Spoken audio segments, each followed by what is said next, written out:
Well, hey, folks, and obviously, Merry Christmas for those of you who are planning on celebrating this week. It's obviously a different one than usual this year, but I'm glad you've been able to do it all the same. Normally, this is the time of the year when guys who do what I do would be doing year in review, recaps, people we've lost, all the kind of usual year-end features that roll out between Christmas and New Year's.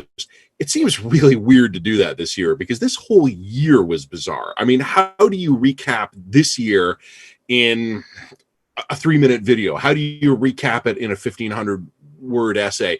We're going to write books that are just one day going to be called 20 or 2020 or something like that. This is going to be an era that is studied for a long, long time. I don't know how history is going to remember this year, but I think there's one way of remembering it for me. And this is something I'm sending this out very specifically to parents of, especially of younger kids. And this is going to be one of the ways I remember this year.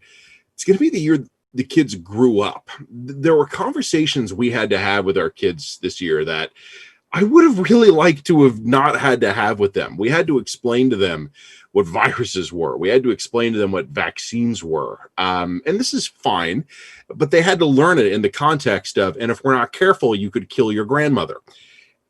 These were conversations that we had to accelerate. And another way the kids grew up quickly was the issue of digital technology.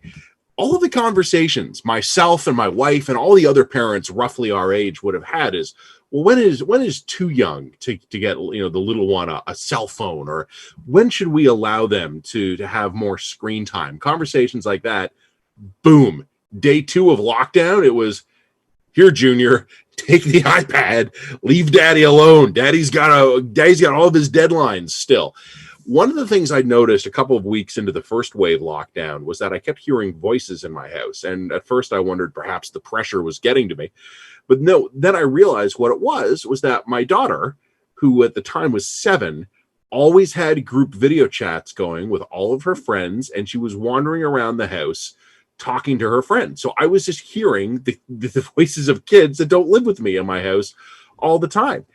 And I got used to it.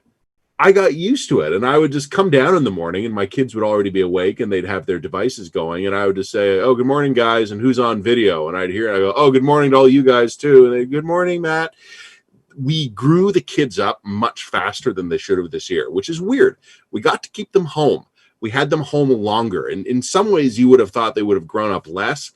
It didn't happen that way. 2020 is not just a year where a lot of us lost jobs or friends or loved ones or relationships or businesses. For us parents, it's a year the kids grew up faster than we were planning and definitely faster than we would have liked.